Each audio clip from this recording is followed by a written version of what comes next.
guys, my name is Siphelele Khumalo at lele.khumalo underscore on Instagram and on TikTok only.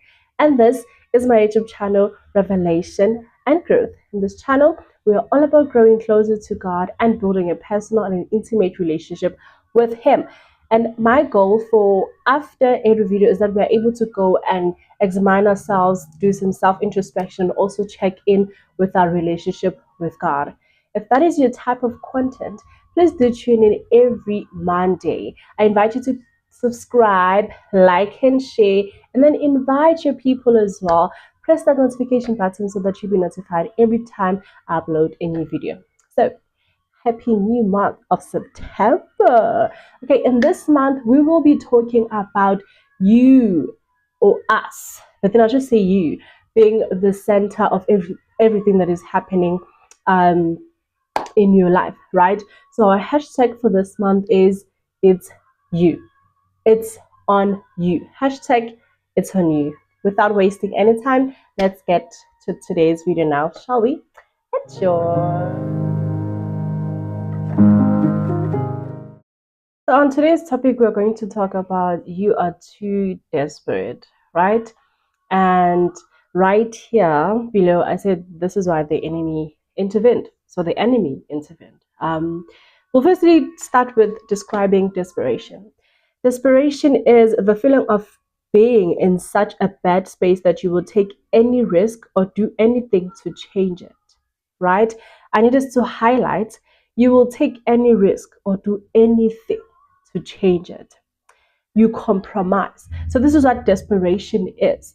You are in a bad situation, and sometimes it's not a bad situation. It's just that you are in a season that God has put you in, that you're so desperate you want to get out of it, because you might have compared yourself to someone else's life and their journey, not knowing what they have gone through, endured, or what God has for them.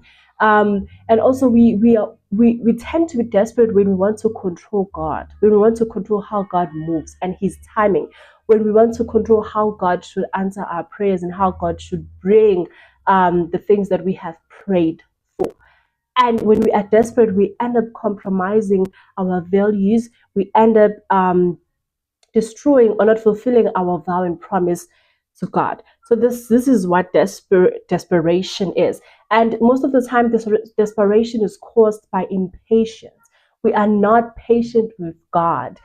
Mind you, God is one. He's just one. It's just God. And there's a lot of us.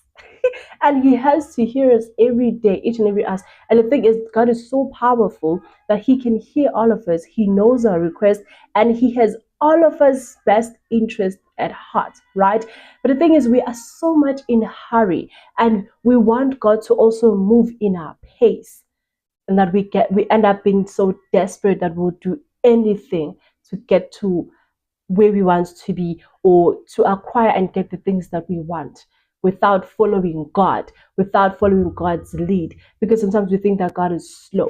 So we got too desperate, and we get so desperate we want to come out of the season that we're in, not being aware that the season that we're in, it is required. It is also part of the journey. It is part of the stages that we have to go through for us to get to where we're going, and for us to actually be able to acquire the things that we want. Because remember, you need to have certain characters, a power, wisdom, strength, and knowledge for you to be able to maintain the things that God has promised you and the things that you have prayed for, or for you to be able to maintain and take care of the promised land that God has promised to take you to.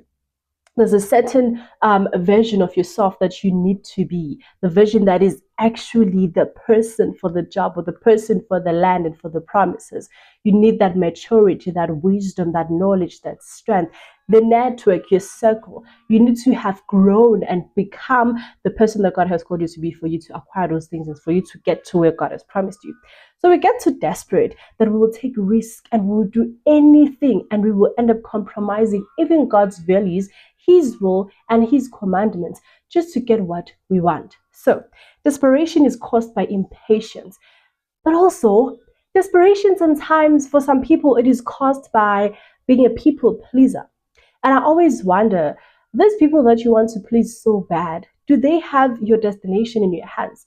These people, Will they open the gates for you in heaven? These people, are they your step ladder to get to heaven? These people, do they know what is actually in your promised land? Will they give you the strength, the wisdom, and the power, the maturity, the knowledge for you to be able to maintain and take care of the promised land? Will they give you the strength for you to be able to take care of the things that God has given you? In fact, are you ready to even receive and take care of the things that you have asked for God? Are you ready to take care of the promised land? And how sure are you about that?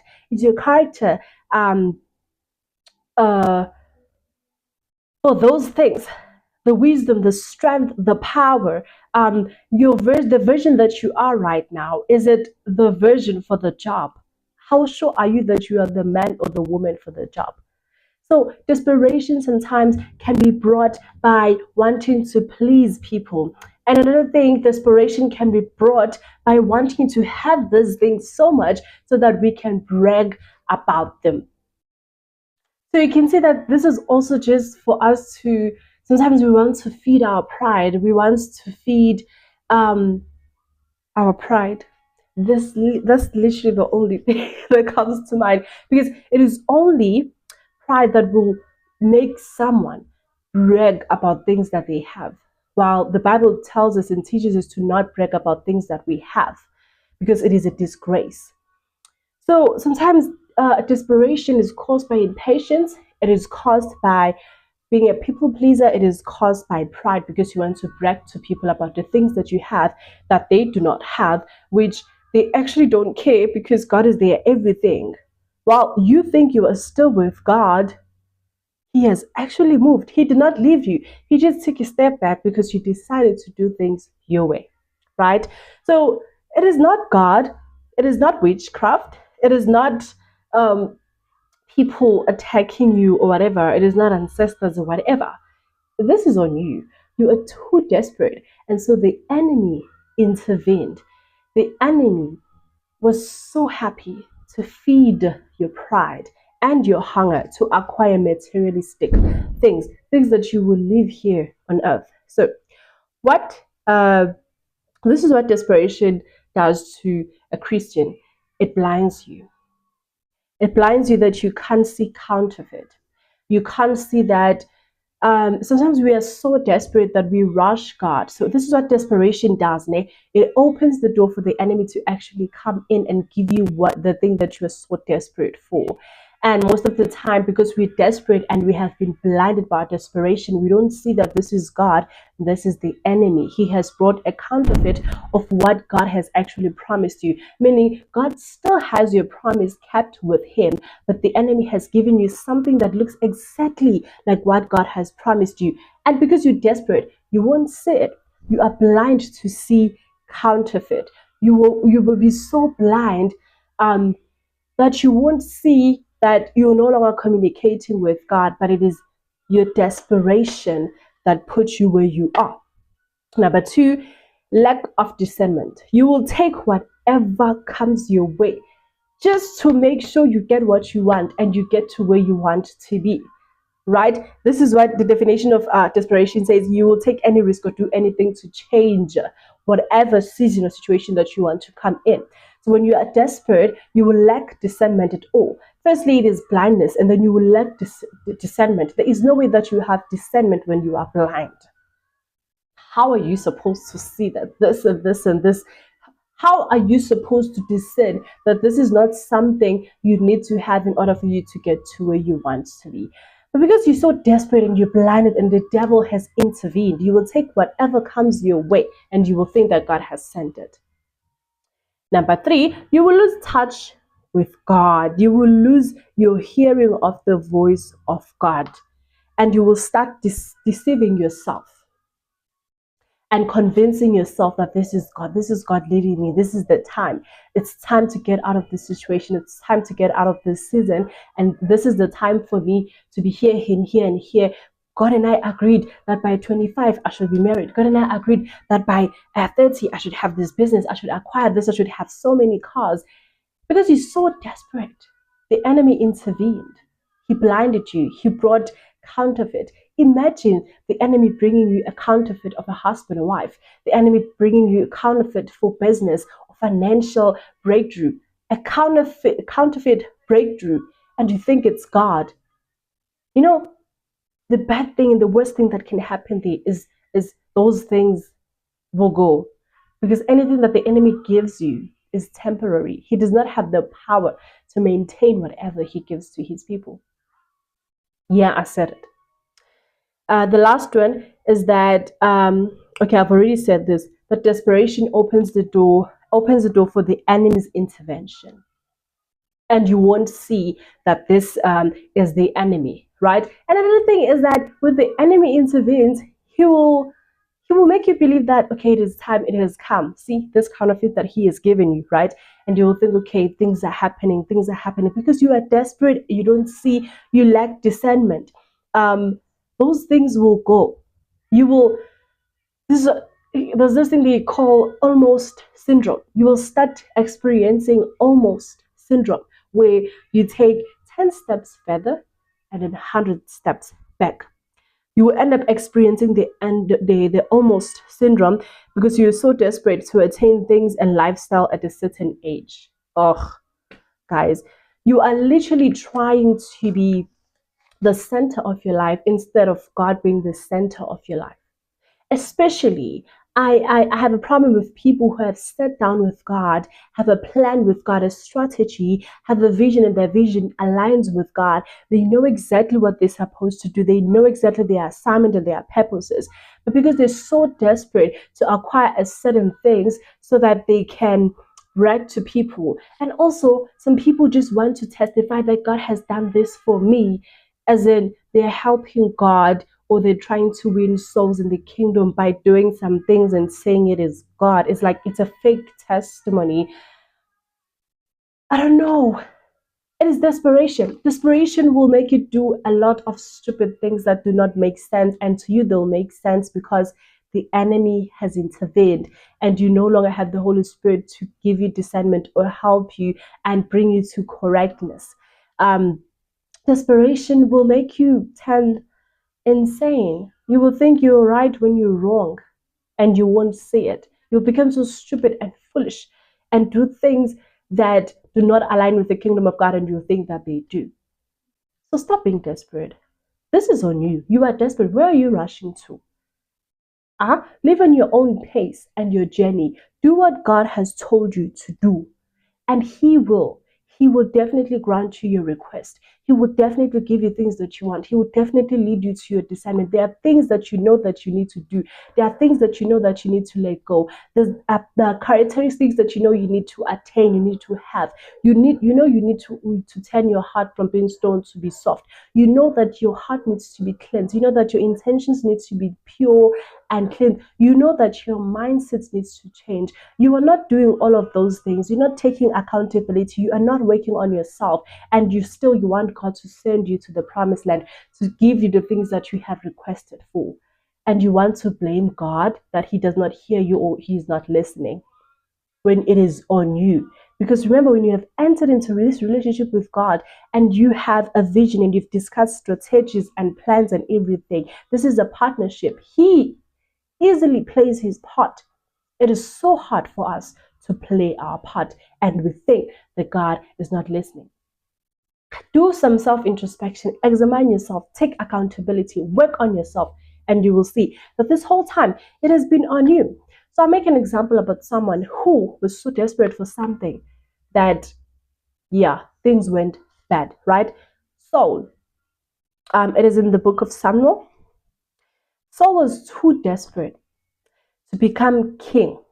He was so desperate to have power over people, and he didn't want to do God's will. So God had told Saul to do something, but he was disobedient. He was so desperate for security and control after years of being hunted by David, leading him to seek witch for advice, defying God's commandment. Saul was so desperate that he wanted to be a king, and yet God had told him to do something, and that his request will be granted. He was disobedient. And out of his disobedience and desperation, he went and seek help from the enemy himself. He went to the witch that is going to the enemy. Imagine. He went to the enemy to ask for help, defying God's commandment. And obviously, the enemy said, okay, I'll do it for you. He will help, right? That is what the witch said. He was going to help. Seeking, this is what desperation caused him to do. Him seeking a witch for advice was a grave violation for God's law. And these things affected him. Him going there and seeking advice from a witch affected him physically and spiritually. And this is what he lost: his kingship and miserable death. So they went to war with his sons during the battle at Mount, I don't know, but something Mount. You go read it. First Samuel chapter 31, verse 4 to 7. During the battle, he lost his sons. Right? Now he can see that he does not have the power to win this battle. Because why? He was disobedient to God. He lost his kingship. He went and asked for help from the enemy. And what did he do then? He killed himself. I can tell you one thing. It was the enemy that told him, kill yourself, you have lost. The devil will never help you with anything. He will pretend that he's helping you. And then he will lead you to death. A miserable one at that. There's something that I wanted to read here. First Samuel chapter 15 verse 24, it says, and Saul said to Samuel, I have sinned, for I have transgressed the commandment of the Lord and thy words, because I feared the people and obeyed their voice. So this is what I was asking you. These people that you want to please so much, what will they do to you? You see, he feared people and obeyed their voice instead of God's voice, instead of doing what God has told him to do. And look at where he ended up. Just look at where he ended up. The desperation, stop being desperate. Stop being hasty. Relax. Take a breather. Stop rushing, because God is not. You want success so much instead of God. You want to have, and the thing is, if God was to give you the things that you are praying for and was to take you to the promised land right now, you will lose it. You would lose it. You would lose it all. You would lose it all, and the enemy would be laughing at you, and then he will tell you to kill yourself, and you will do so. And people on earth will be like, yo, they worked so hard, they got where they are, and they lost it all. I would kill myself as well. Stupidity. It is because you're so desperate, beloved, that you are not moving, or that you're feeling stuck. It is because you are so desperate. You are focused on this one thing, while you are actually supposed to be doing something that God has requested for you to do. To be obedient. My pastor always says that obedience is better than sacrifice. You being disobedient to God is sacrificing some things for yourself and for your generations and for your blood lineage and whatever that you have prayed for, and for yourself mostly, for your reputation, your image, and everything. So stop being desperate. Relax. Desperation is the key that opens the door for the enemy to come and intervene. And it is unintentional. But because now we know what desperation does, let's stop being desperate. Let's learn to be patient with God. Be obedient. Do what He has told us to do. Work on ourselves. Pray. Get in character. And become the best versions of ourselves, so that we are the women and the man for the job.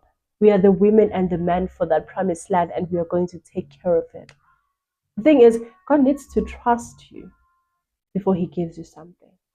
So work on yourself. If this is on you, you are too desperate. You have experienced almost syndrome. You thought, oh, I thought he was my husband. Next thing, he's not. I thought this was the career for me. Next thing, it is not. It's because you were so desperate so much that you wanted to be in some level, or you wanted someone else's life, and the enemy intervened and promised to give it to you and also take it back. That's one thing about the devil. Everything he gives you is temporary. He does not care about you. Don't allow him. Don't allow him. So yeah, that's all I wanted to share. And this month we are doing hashtag it's on you. I beg, leave God alone, no. Anyway, I hope this video has reached its owner. I hope this message is helping someone. It has helped me during my devotion. I was like, yee!